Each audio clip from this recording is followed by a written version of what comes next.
Acidic ॲसिडच्या अर्थात ethanoic ॲसिडच्या गुणधर्मांचा अभ्यास करणे. आपल्याला आहाराचा भाग म्हणून आपण लोणचं, सॉस, चटण्या इत्यादी पदार्थ खातो.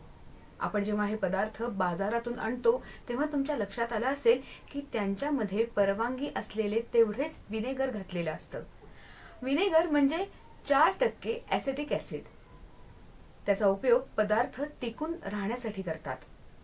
हे ॲसिड किंवा आम्ल खाण्याच्या पदार्थांना ॲसिडिक बनवतं, त्यामुळे त्यात उपद्रवी सूक्ष्मजीव वाढू शकत नाहीत. या प्रयोगामध्ये आपण ॲसिटिक ॲसिडचे भौतिक व रासायनिक गुणधर्मांचा अभ्यास करूयात.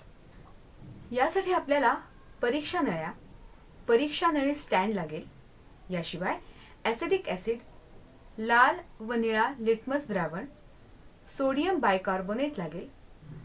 2 ते 3 मिली ॲसिटिक ॲसिड एका स्वच्छ परीक्षा नळीमध्ये घेतलं. त्याचा रंग, वास किंवा गंध याची नोंद केली.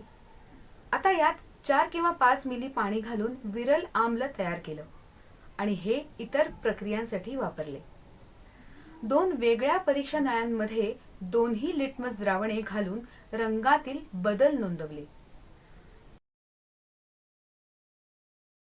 2 मिली ॲसिटिक ॲसिड एका परीक्षा नळीमध्ये घेतलं. त्यात चिमूटभर सोडियम बायकार्बोनेट घातले. होणाऱ्या बदलांची नोंद केली. निरीक्षण व अनुमान तक्त्यात भरले. परीक्षा, निरीक्षण आणि अनुमान. वास. विनेगर सारखा वास येतो. ॲसिटिक ॲसिडचा वास उग्र असतो. पाण्यात विरघळणे. ॲसिटिक ॲसिड पाण्यात विरघळते. ॲसिटिक ॲसिड मिसळण्याजोगा आहे. लिटमसवर परिणाम. निळा लिटमस लाल होतो. ॲसिटिक ॲसिड सौम्य आम्ल आहे. लाल लिटमस रंग बदलत नाही. सोडियम बायकार्बोनेट बरोबर प्रक्रिया. बुडबुड्यांच्या स्वरूपात रंगहीन, वासहीन वायू बाहेर पडतो. बाहेर पडणारा वायू कार्बन डायऑक्साईड आहे. वायू चुनकळीमधून सोडला. आधी चुनकळी दुधी होतो, मग तो रंगहीन होतो.